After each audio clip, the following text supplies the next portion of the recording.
basically, I need to get some seeds out.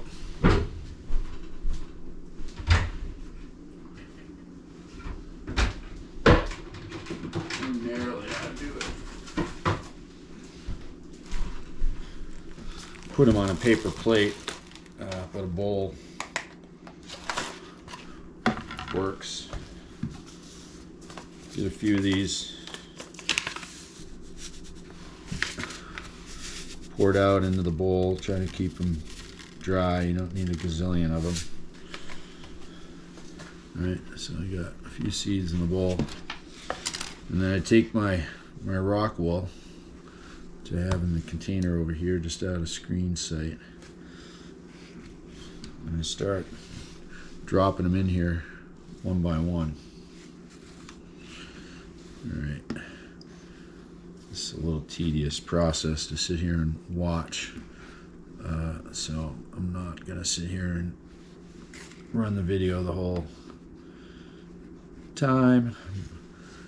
I'm not super great at my editing skills, but what I wanted to show was basically what I do is I've made sure of my stick.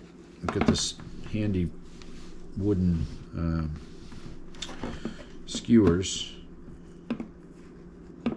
and I've just poked a hole through all of these all the way through, and then I just, with this a little moistened, I can take a seed and just put it at the top of the hole, just one by one. And if you miss, you get another seed, or just, I mean, usually you have an abundance of seeds. They're not expensive, so a lot of times if you're not having a great germination rate, you might want to put more than one, and then you just select the healthier looking seedling once it starts to grow. So here I've put basically a couple seeds on each of these. I'll fill this tray. Again, the rock wool has been soaking. I didn't even pH this water, by the way. It's filtered. I grabbed filtered water, but I didn't. You don't have to pH it. I don't bother to adjust the pH. And what I mean by adjusting pH is, you want it neutral pH. Anywhere between 5.5 and 6.5 is going to be perfectly acceptable. I do have occasionally a little bit of tip burn, or I don't know. I'm not too fussy about it. I really don't worry about it. I think it might sometimes have a little bit more to do with the lighting, but in any case, once you've got this tray filled with your rock wool and seeds, and you've poked your hole, and you've got they'll start to put rooting all the way down right through, and then I'm going to take this first and foremost for a little bit of the germination period, and I'm going to wrap it with saran wrap tightly right over the top. I still got a little bit of room as they start to grow, and I'm going to allow them to start to grow under the light, and then as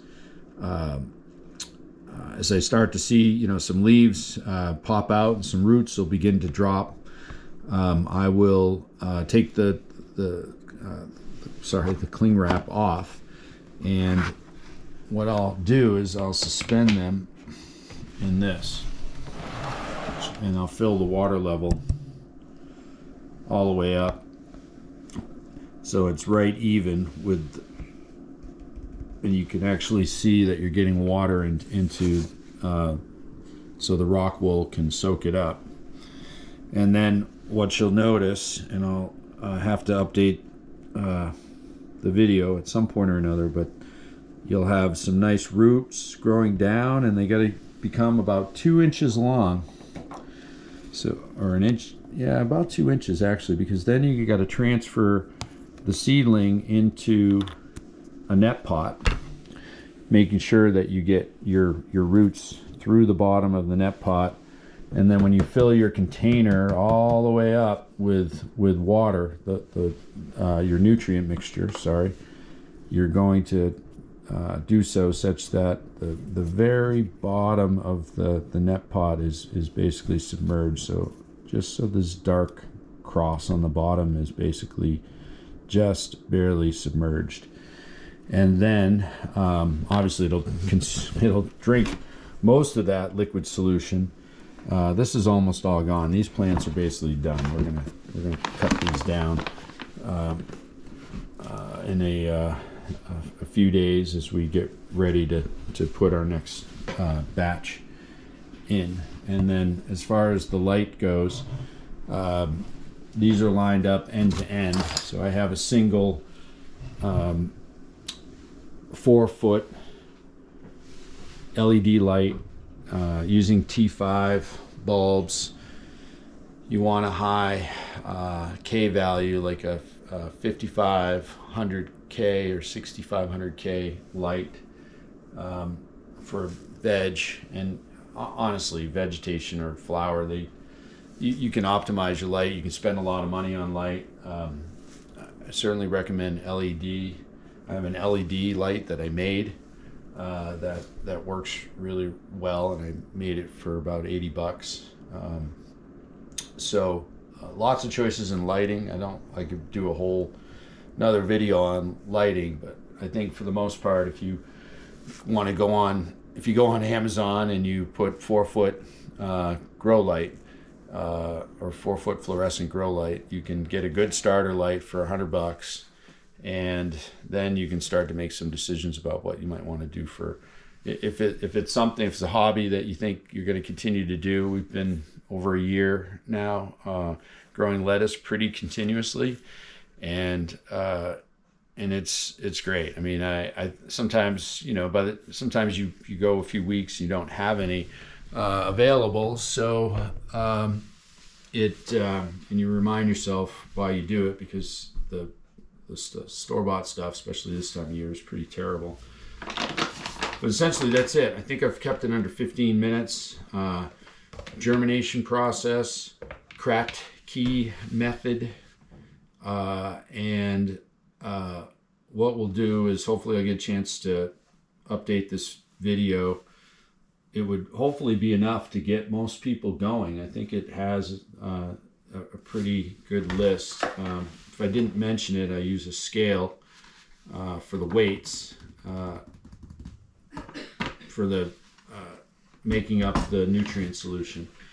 Scale is the easiest thing to do, and you can buy a kitchen scale, and they're super inexpensive for a halfway decent scale. So yeah, if I've left anything out, I'll try to update later.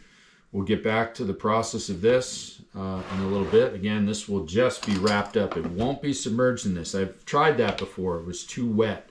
Germination can't be too wet, but it's got to be very wet, strangely enough. But I've had trouble trying to leave it in this container too filled up. So I found it works much better if I just wrap this alone all the way around.